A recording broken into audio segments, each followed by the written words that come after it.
Hello and welcome to another episode of Ewell Acres. Today we're going to continue on with our discussion about beekeeping and talk about how to start a hive. This particular time we're going to be talking a hive using a split. Let's get started.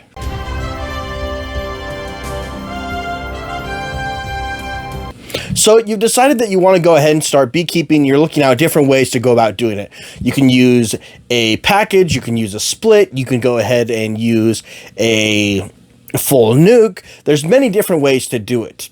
Today, we're going to talk about a particular method called splitting. Now, this one is not as commonly used among new beekeepers because it's a little bit harder to go about doing. You actually have to have a fully established hive already there. How it works and what a split is you take a fully fledged hive that's already full functioning and you're going ahead and break it down into multiple other hives. You're going to take some brood, you're going to take some honey, you're going to take some empty frames, and you're going to create a new hive out of it with typically a single box.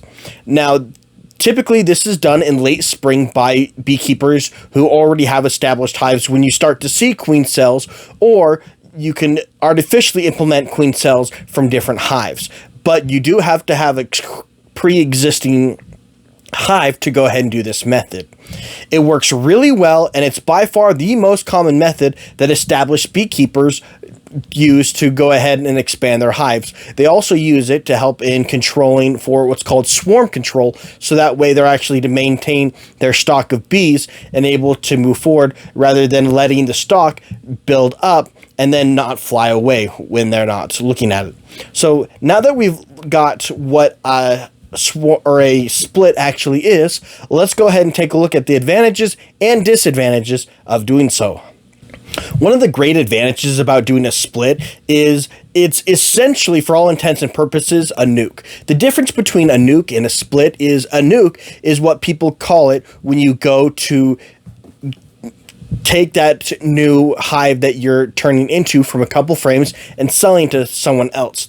A split is the action that you're taking place in taking one of those fully established hives and moving it from one to the other. So is it different? In all intents and purposes, no, but for the terms of definition, they are not used interchangeably. However, technically speaking, they could be. So that is one advantage, is if you wanted to, you could turn it into a nuke, you could sell it, and it is a very common way to go about doing it.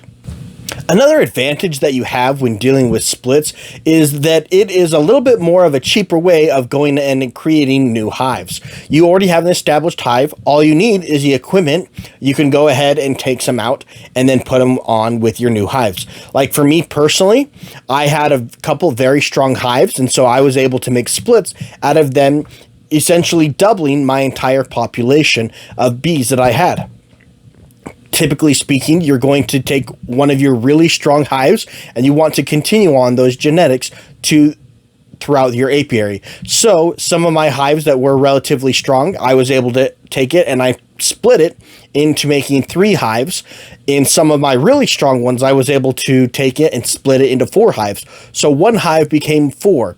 Typically speaking, though, if you want to keep it relatively strong and maybe get some honey out of it that year, you'll only take it and split it into 2 new hives rather than 1. Is the numbers all that important? It just depends on how large and how much time you have left in the year.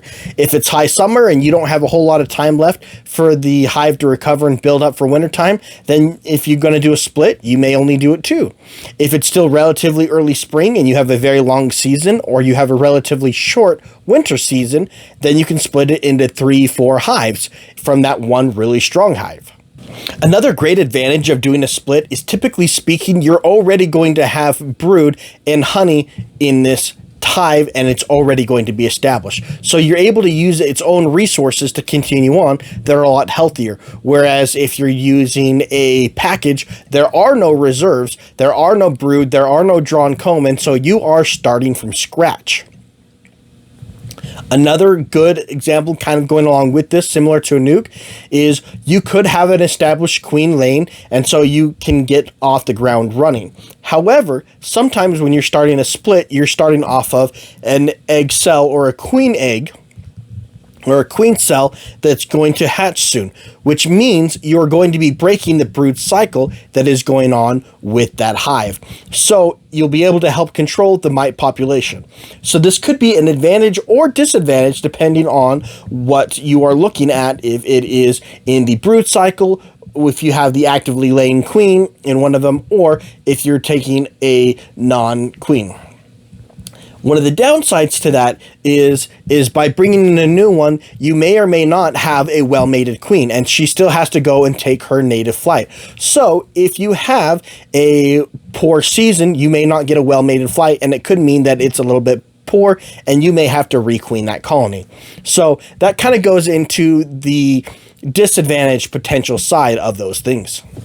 Another disadvantage that you have to take a look at, I've already kind of hinted on it, but it is a major one. In order to be able to procreate your colonies by doing a split, you already have to have a pre-existing hive. It's a little difficult to make a split by taking one hive into multiples if you don't already have one. It's kind of a no-brainer one, but it is one that I think I should mention, that you have to have a pre-existing hive.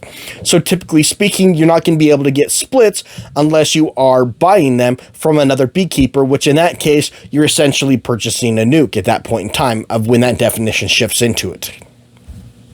One other potential disadvantage that you may have is when you are splitting a new hive and getting it could greatly weaken that hive potentially if you don't do it properly. And so that new hive may die, because the queen doesn't die, or they don't take to the new hive and so they decide to swarm. It's not very common because they already have brood that are laying typically in that area, and so that is not, generally speaking, going to be a problem, but that is one thing to keep in mind. It's not a very common, but that is a possibility. One other disadvantage that needs to be taken, that if you do decide to purchase a split off of a well-established hive, the good thing is one other advantage that I forgot about to mention is the reason why you're splitting this hive is because it is very, very strong. It has the genetics already established from a previous hive, and so it survived the winter. It's doing strong. That is a great thing.